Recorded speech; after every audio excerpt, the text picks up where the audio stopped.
intercut siya dun sa pag-save ko dun sa family ko. So, exciting. So, makikita na punong-puno ng bakbakan sa Japan. And ganun din, kainit ang bakbakan sa Pilipinas. Another round of applause to our cast, please. The contract, grabe. Louder, please. That was the very first picture for the mid-season. Congratulations, everyone. Okay, so now, before we begin the Q&A, let's hear first from the contracts. I have a few questions. First to Richard. Where in Japan did you guys shoot this? And was there any reason why you guys chose and shoot in Japan? We shot this this episode of Incognito in Yamagata, in Japan. Sobrang lamig dun sa lugar na yun. At talagang snow every day, non-stop rain, snowfall. If you're gonna ask me kung bakit doon. Yes, bakit? Well, hindi ko rin alam. Siguro pinili nila yung pinaka maraming snow na area because we really wanted to capture na ibang terrain na talagang all white. We wanted that all white feel, and I think we got it and more. Every day talagang non-stop yung snowfall. Na-experience namin legit na snowstorm. Legit na snowstorm. And, you know, hats off to our crew. Kasi yung crew namin sobrang hirap din ang pinagdaanan nila, you know, managing all the equipment, you know, the cameras, the lenses, everything at the same time in that kind of weather condition. Talagang, it was challenging for everyone. Every day. We were tested every day. And, you know, we were able to do it as a group, as a unit. And, you know, after that, parang, you can take us anywhere. That's a type of experience that after that, kahit saan niyo ako talin next. Ay, grabe. Direct. Biglang i-cover yung next.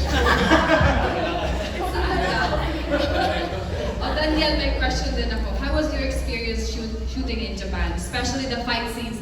Hindi ba kayo natumba, nag-slide, buo naman lahat ng buto? Oo, hindi, kasama yun. Kasama yung madudulas. Hindi mo may iwasan. Talagang yelo yung tinatapakan mo. Natuklasan namin na meron parang nilalagay sa sapatos para di madulas. Nung last day na.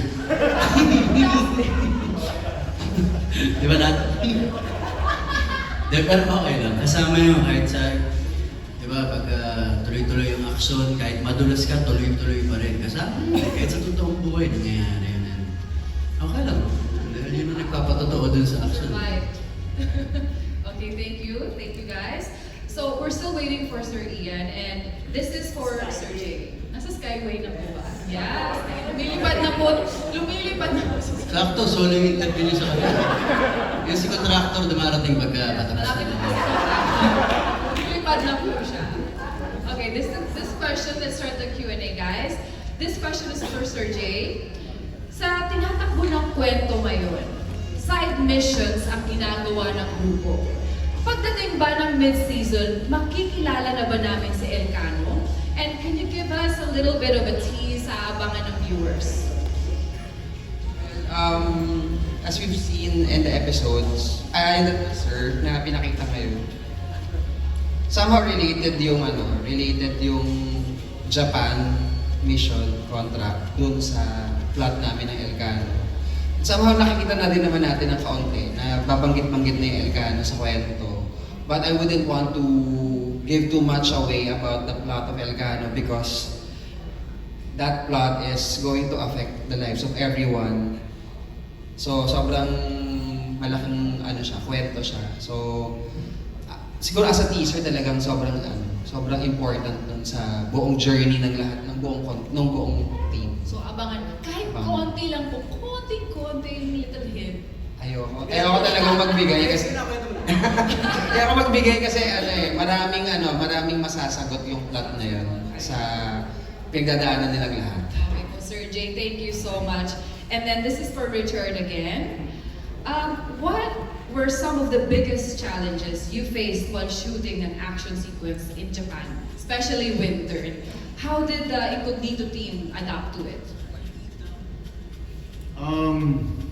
Like what I said nga kanina, every day was very challenging. Plus shooting the action sequences. We just had to adapt, we had to survive, and we had to, do our jobs the best way we can. Pero yun, mahirap talaga. Mahirap talaga yung weather conditions. Yun nga, gaya ng sabi ni Anthony, pag nabasa kasi yung kamay mo, yun na yun eh, like, ang hirap na nun. So Frostbite yung na ba? gloves, so we had to wear waterproof gloves, waterproof shoes, and everything. So it was hard. Talagang, tapos siyempre yung light, yung daylight, kailangan namin din nakahabol lagi. A lot of challenging conditions, but we were able to manage. I think we did a good job as a How team. many weeks were you guys there? Almost 2 weeks, I think. Wow, it's Yeah. super cold. Do you guys remember how cold it was? Negative? Negative 6. Negative 6. Kulang pa naman like negative 15. Diba? Feels like negative 15. Pero pag may wind gust, Oo, wind chill. medyo malala siya. Okay, thank you for that. For Baron, hindi madali ang character mo bilang Miguel Dixon. How did you prepare for the scenes? Well, we've been filming already for 6 months. So, blended na yung grupo namin. And nakabisado ko na rin si Miguel. So, what I do lang is, every time na may bagong week na script, pausap ko, binata ako, sorry. I just automatically transform into Miguel kasi it's very easy because si Miguel yung mga suot niya quirky, nakasalamin. So nakakadala yung outfit. Plus, of course, yung story. So I just wanna say that, I'm very, very grateful to my co-stars, the cast, the crew, our directors for guiding me and for keeping me grounded also. So, nakakatuwa na part ako ng Incognito. So, I'm happy. Thank you. Thank you, Baron. Okay, Danielle, how does it feel to be in your action star era? Ano ang pinakagusto mo sa pinagagawa nyo ng action? And ano naman ang pinaka-challenging for you? Actions talaga. Hindi. No, this genre is new to me, and na-enjoy ko lang yung genre na to. Wala naman akong gustong ilabel na action star ako. Wala. It's just a role also,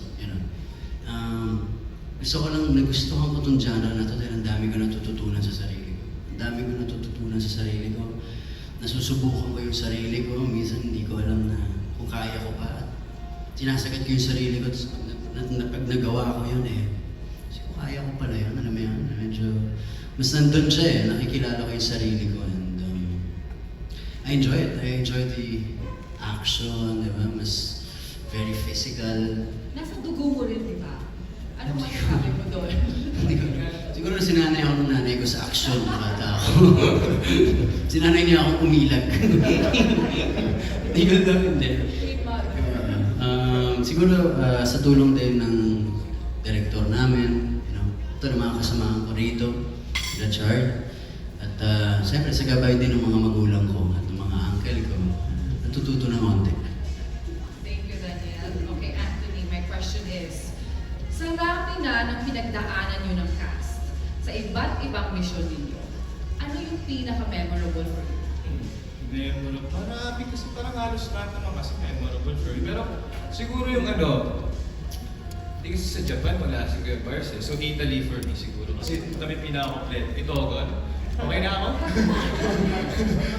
Yung mga memories ko dun, iba okay, pero ayun nga, siguro na-enjoy ko yung Italy namin. Kasi kung mas kompleto kami dun buo yung mood dun. Sana sugat ka dun. Tsaka dun niya ako, binigyan niya ako ng core memory dun Ano yun? Yung peklat ako Lagyan niya sa'yo. ng peklat sa tuhod. May scar ka to commemorate. Italy, tsaka yung Palawan. Palawan, of course. Okay, for Kyla. Kahit na action ang serye, hindi makakalampas na siniship ang character mo sa characters ni Richard and Daniel. Ano sa tingin mo ang characteristics ng dalawang leading men na pwedeng ma-fall si Max? Si Max kasi, I think Max is a very compassionate character, but she also is very morally strong. So she always makes it an effort to do the right thing.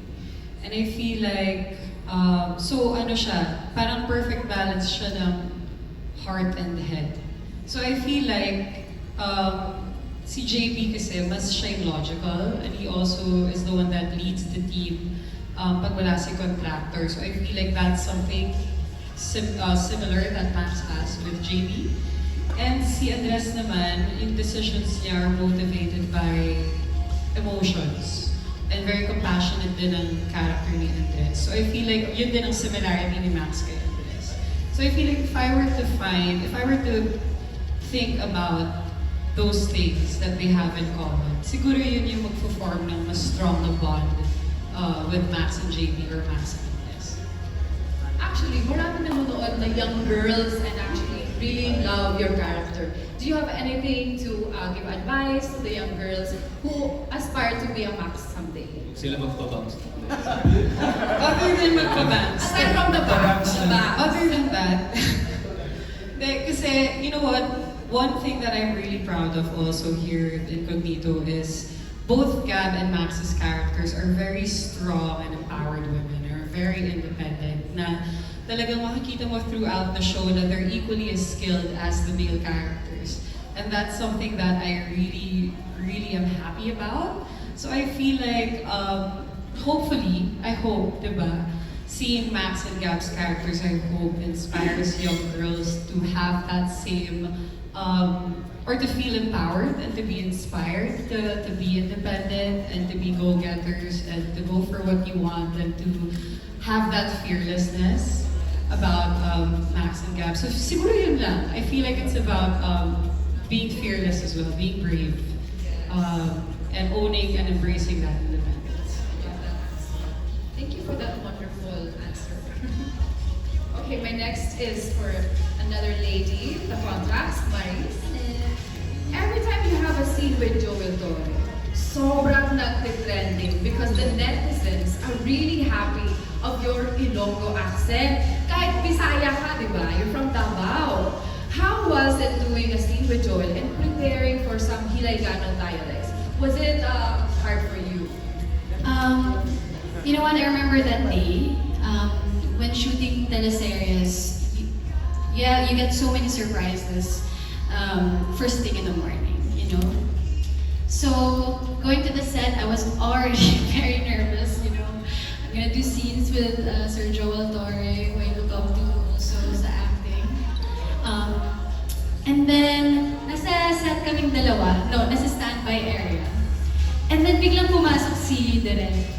Okay, so Gab, Ilonggo ka dito Sabi ko, Direk! So, surprised yun lahat. And then sabi ko lang, thank God, Bisaya ako. Kasi we have so many common words, Hiligaynon and Ilonggo and Bisaya. Thank you Lord, Bisaya ako. And then, ang kailangan ko na lang aralin is yung tono. And thankfully, Sir Joel Torre taught me a lot of Ilonggo words. Si Anthony Ilonggo actually, and then his kuya was there also. Kami talaga, there were even lines na hindi Ilonggo. Sabi ko, hindi, itodo natin to. So, nagpaturo ako, i-translate mo nga to.